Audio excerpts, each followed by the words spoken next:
benzer süzülür sevil gözyaşı yalnızca benim sen tellerin güneşe benzer gözlerin yağışa benzer süzülür sevil gözyaşı yalnızca benim sen. Hələ də yadımda 5 il öncə sənsiz xatirələr, gözlərim əqrəblərdə getməzdi saniyələr. Mən burada, sənsən məndən çox uzaqlarda. Nə bir zəng, nə də cavab yoxdur mesajlarda. Yalnız beynimdə nişan toy, xoşbəxtçilik. Bilməzim xoş arzular, gətirər bədbəxtçilik. Hər gecə rəsmin önündə diz çöküb ağlayardım. Adını sayıqlayaraq dizlərimi qucaqlayardım. Nəhayət o günümüz, xatirələri yada saldım. Qismət bugünəymiş, acılarımı sənə danışdım. Söz verirəm səndən özgə sevgimi satmayacağım. Sənə yazdığım məktubu əbədi saxlayacağım. Tellerin güneşe benzer gözlerin yağışa benzer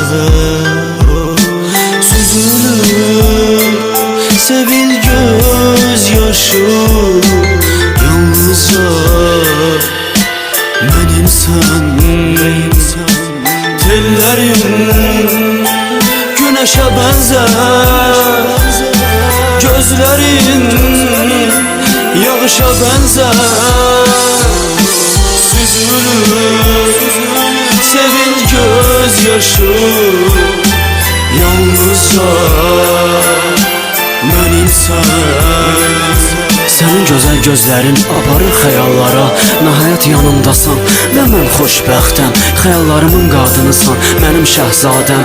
Hansı sevənlərin sevgisi üstün olar sevgimdən. Əlini uzat gedək özgə bir diyarlara.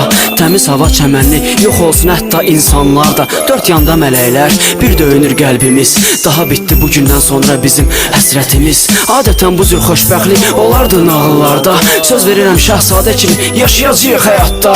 Yaşayacağıq həyatda, yaşayacağıq həyatda. Tellerin güneşe benzer gözlerin yağışa benzer süzülür sevil gözyaşı yalnızca benim sen. Tellerin güneşe benzer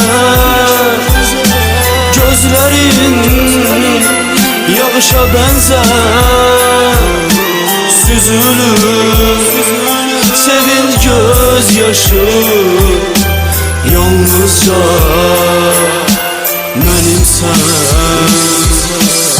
Tellerin güneşe benzer, gözyaşlarını ise yağışa. Gözlerinden akan yaş, sevinç gözyaşlarıdır. Sən əbəd olaraq mənim olacaqsan gülüm. Əllərini uzat əllərimə, sevirəm, sevirəm söylə. Qorxmadan, çəkinmədən, çünki sevgi azaddır ağ göyərçindək.